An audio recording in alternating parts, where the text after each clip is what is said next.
After South African politics, sex and rugby, what do South Africans talk about most? Well, I don't really know, but somewhere on the list must be Israel. Why Israel? After all, it is remote, small, and of no intrinsic importance to South Africans except for its tiny Jewish population, less than 0.2% of the total. Yes, that's right, 0.2%. Well, you hear about it constantly because it's the cause célèbre, I would call it an obsession, amongst the following four sets of people.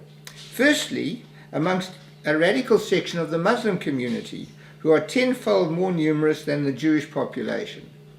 Secondly, amongst a very small group of professional activists who have found a new cause, and let's be frank, a source of funding, status and meaning in life. For this purpose, they banded together under the Boycott, Disinvestment and Sanctions, the BDS campaign. Thirdly, amongst a section of the left-wing intelligentsia. And fourthly, in certain, let's call them sympathetic media. This presentation is about the last group, the sympathetic media. It's a 10-minute concentrated course on the dark arts of propaganda, as practiced in this case by the Cape Times. For those who don't know, the Cape Times is a daily Cape Town newspaper with a long and generally illustrious history in South Africa, a reputation that has been badly sullied by its stance on Israel and the Israeli-Palestinian conflict, as will be seen. In his classic book, Propaganda, The Formation of Men's Attitudes, Jacques Ellul spells out in chilling detail the techniques of total propaganda. The first and most important point he makes is that it must be continuous, relentless, and pervasive. The second, equally important point is that it always has an agenda. In case you don't know the agenda of the BDS project, here it is in the words of one of the prime drivers of their propaganda campaign. We must stop talking about a two-state solution. Free Palestine! Free Palestine! From the river to the sea! Palestine will be free! Today is the beginning of the end of Israel. I do not need to add to that. So let's get down to brass tacks. I conducted an objective, scientifically meticulous study into the Cape Times in two phases. In phase one, I looked at every item published about Israel, Zionists or Zionism, Palestinians or anything to do with the Israeli-Palestinian conflict. This included letters, reports, whether full reports or brief reports in the side columns, and commentaries, that is, articles on the inside and opinion pages.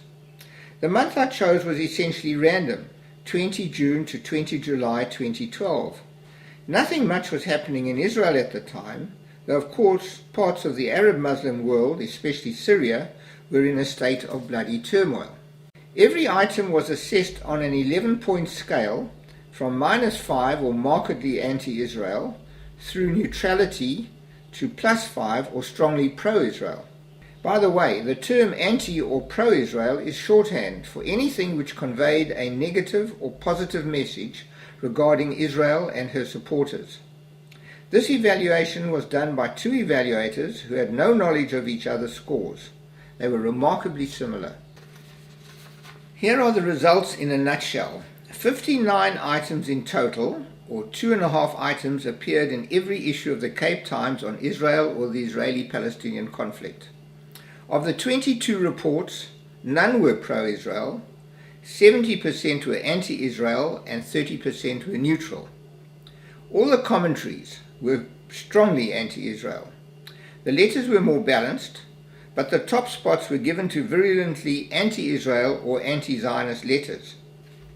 However, the real meat came when you looked at the distribution more closely. All items were clustered around a particular theme. There were 4 themes or clusters as shown on this slide. Now here comes the propaganda. Firstly, every cluster, without exception, was initiated by a virulently anti-Israel letter or report or article or a combination of these in a single issue. Secondly, every cluster was accompanied by evidence of coordination, where letters, commentaries, and especially reports were used to reference and repeat the basic allegations made elsewhere in the same or previous issues. There was no evidence whatsoever of critical or independent reporting. Thirdly, the letters page, despite some efforts at balance, was where allegations could be endlessly recycled, with Israel or Zionists or Zionism always in the dock. Well, that seemed pretty conclusive, but just what if the month chosen was some kind of bizarre statistical aberration?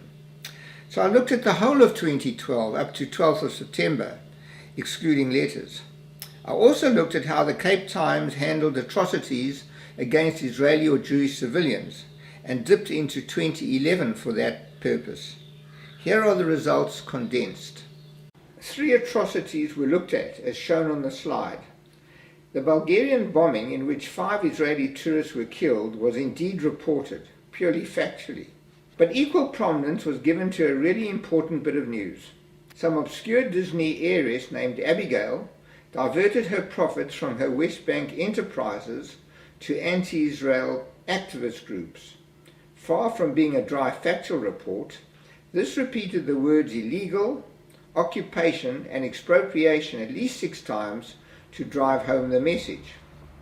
The second atrocity was a series of shooting attacks by a French-Algerian Islamist in France, which killed 3 French Muslim soldiers and 4 Jewish civilians, 3 of them children and the other a rabbi. The perpetrator made a movie complete with music and verses from the Quran of his exploits. None of this was reported by the Cape Times. The third and worst atrocity was the grisly stabbing and strangling to death of 3 children and their 2 parents of a sleeping Jewish family in the settlement Itamar by 2 Palestinian youths. This was widely reported and condemned throughout the world, including by Palestinian leaders, but the Cape Times failed to report on it. So that answered pretty conclusively the attitude of the Cape Times towards the murder of Israeli and Jewish civilians. But what news did it consider worth reporting and commenting on at length, and what news did it regard as of little significance? That too could be answered by a study of the content of reports and commentaries from the longer Phase 2 study. Of the 70 items which met the criteria of relevance, 3/4 were about Israel and 13% about Iran, and the few remaining were scattered between Palestine and other. There was a long list of topics which the Cape Times were interested in about Israel, all of them negative or allegedly negative, as shown here. Israel's restrictions on or attacks on Gaza, Israel's threats to attack Iran, Zionist censorship of a pro-Palestinian film, Israeli settlements and expropriation of Palestinian land, travel, cultural and economic boycotts of Israel, alleged infringement of privacy by Israel's security protocols and hints of racial profiling, Israeli maltreatment of Palestinian children, the death of Rachel Corrie, a pro-Palestinian activist, the accusation that the South African Zionist Federation's hands were dripping with blood, a rabbi's call for God to destroy Israel's enemies, specifically Iran, Israel's skunk weapon for crowd control, Israeli settler vandalism. I would like to show you a slide of something positive about Israel in the Cape Times, but simply couldn't find one item. Zilch. And there was other news that I couldn't find either. Nothing concrete on signs of militarization of Iran's nuclear program. Nothing on virulent anti-Israel and anti-Jewish rhetoric and incitement, often directed at children from Iran and other Arab or Muslim countries of the region. And of course, a deathly silence on Islamic and Arab homophobia and racism. Well, what about international ratings on such things as democracy and freedom? Gender attitudes which may have compared Israel with her neighbors? Nothing. Or perhaps cultural, scientific and economic measures? Again, a big zero. And that, in brief, is a very condensed and simplified course on propaganda and how to shape public attitudes. But that is not the job of a newspaper. The job of an ethical and professional newspaper is to present news honestly, fairly, and in a meaningfully contextualized manner. So when it comes to the Middle East and Israel, the Cape Times has betrayed the ethical and professional standards of their profession and the best traditions of their own newspaper. They have betrayed the people of South Africa by systematically misinforming them, and have undermined our democracy by failing to perform their duties as the fourth estate honestly and fairly. They have deeply hurt the Jewish community and thousands of other supporters of Israel by their willingness to serve as the conduit of hatred and lies from activist organizations. And not least, they have degraded the level of debate and harmed the social fabric of our country. These transgressions must be laid at the door of the senior editorial staff responsible for the content and conduct of the newspaper. To conclude, the following extract from a recent speech by François Hollande, the Socialist President of France, seems appropriate. I will read it. The Shoah, that is the Holocaust, was not created from a vacuum and did not emerge from nowhere. It was also made possible by centuries of blindness, stupidity, lies, and hatred. It was preceded by many warning signs which failed to alert people's consciences. We must never let our guard down.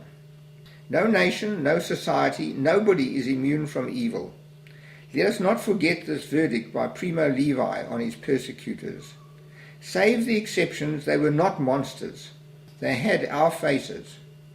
Let us remain alert so that we may detect the return of monstrosity under its most harmless guises.